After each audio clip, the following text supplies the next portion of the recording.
Good morning, good afternoon, or good evening, whatever time you're watching this video. This video is a luff update. Yep, it's a luff update, so I can tell you all about my luff. This video is just a life update, a sit-down chatty video so I can let you know what's been going on because I have been talking a lot about feeling sick online. I've been tweeting about it. I've been Patreon blogging about it. I definitely have been hinting about my health not being so great online recently, but I finally have answers and a diagnosis, so I thought I would share with you what has been going on for the past couple of months because it also has to do with mental health, and I think that is important to talk about. So the first thing you need to know is that 2.5 months ago, we very suddenly needed to move from our small town, Kakegawa. We were told to move back to Canada, and then we were stuck in a limbo of not knowing if we were going to go back to Canada or stay living in Japan, and if we were going to live in Japan, what city we're going to live in, could Will get a job, could I get a job, what's going to happen. So naturally, it was very stressful. And usually I have problems when I get stressed. I feel sick. That's pretty normal. It's always been like that since I was young. You can ask my parents. When I was in grade school, I actually had such bad stomach aches and even was prone to throwing up, so much so that I had to go get an ultrasound to make sure everything was okay. And the results were, you just have a very nervous child. Nerves, stress, and my stomach have never been friends. It's always been just part of my life. So for me to start having stomach cramps and pain and not feeling so great around a time where we didn't even know what country we were going to be living in the next couple of weeks, it made perfect sense that things weren't going great in the physical health department. 1 week passed, 2 weeks passed, 3 weeks passed, and I was still sick. Now, this is where it was not normal. And also, I would say that my mental health wasn't normal either, because again, I was stressed about moving and trying to find a new home, and that's perfectly normal. But what wasn't normal was the fact that I hadn't cried since finding out the news.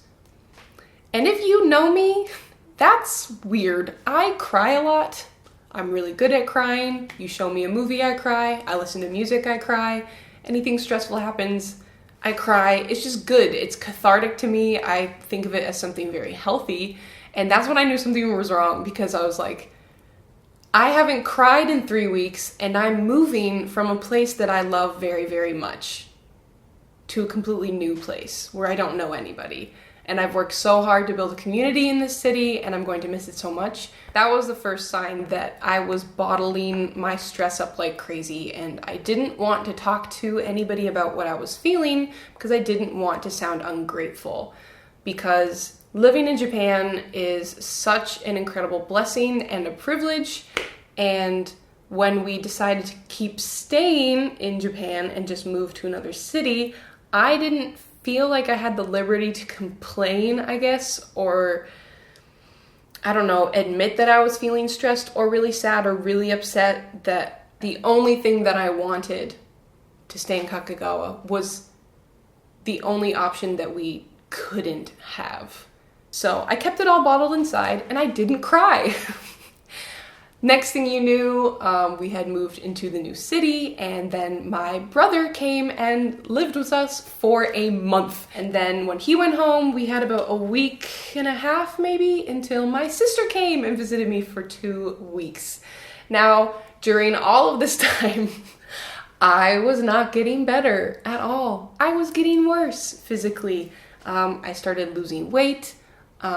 I started not to be able to eat certain things like vegetables. Food being your enemy is a very exhausting place to be in health-wise, because you're like, I need to eat food to live, to survive, but it's hurting me for some reason, and it wasn't getting better. At this point, I was trying to watch like really, really sad movies to make me cry, and it worked, so that was good.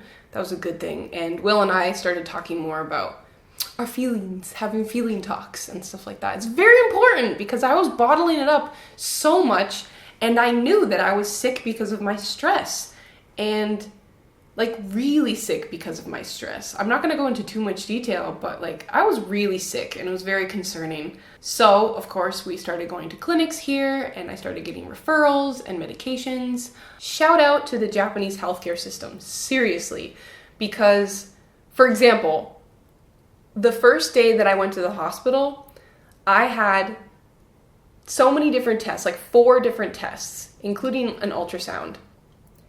And I got the results for all of the tests that day.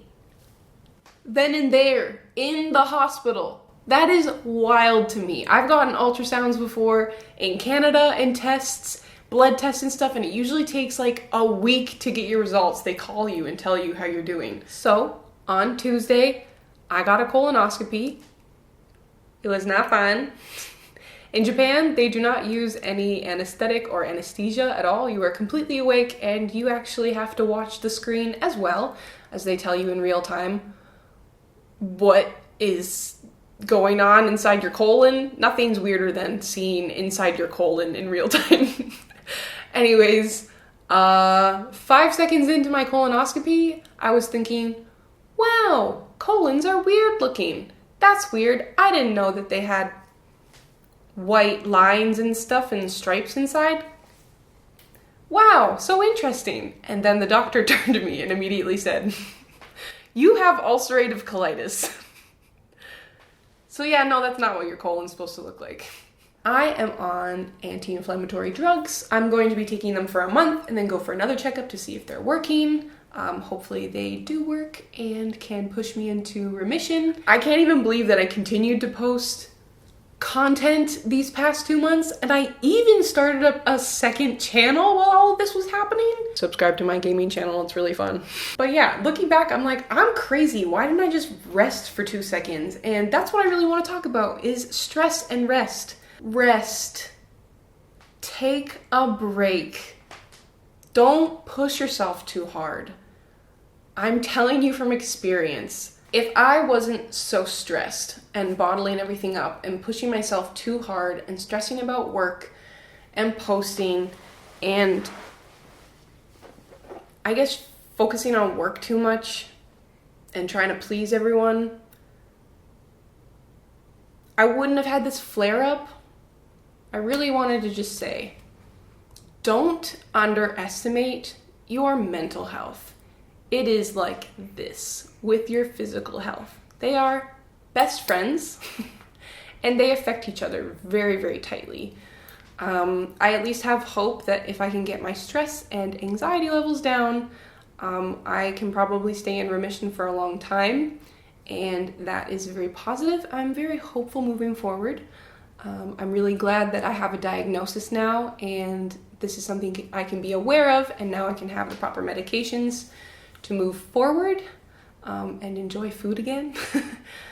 But the point is, I really, really want to encourage you to really take it seriously and take your health seriously. And I think I need this reminder sometimes that it's like, hey, Naomi, when's the last time you actually let yourself relax? When's the last time you talk to somebody about what's going through your head obsessively? You need to let it out. You need to cry. You need to exercise. You need to stretch. You need to sleep properly. You need to take a nap if you feel like napping. Napping isn't unproductive. I need that on a shirt. Napping is not unproductive. It is productive because you're giving your body a break. You're giving your mind a break so that you can continue to work well. That's my biggest struggle. I'm always like, I can't take a nap because then I'm not doing anything and I feel guilty. Napping is not unproductive. The bottom line is, take your mental health seriously, or your physical health will tell you that you're not taking your mental health seriously. These days, since I'm in a flare-up, if I reach an unhealthy level of stress or anxiety, immediately my stomach cramps up and it's like my body is telling me, stop! Calm down! I'm Pavlov's dog, but with my stomach cramping. It's like a slap on the hand. Stop it. If you have watched this far, thank you so much. If you are subscribed, thank you so much for your support. And I am looking forward to making a full recovery, going into remission, and to work. I am excited to work. I'm excited to make content now that I'm feeling better, but also I'm excited to learn how to rest. I will see you in the next video.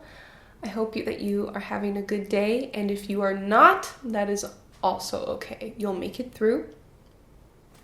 I promise. Bye!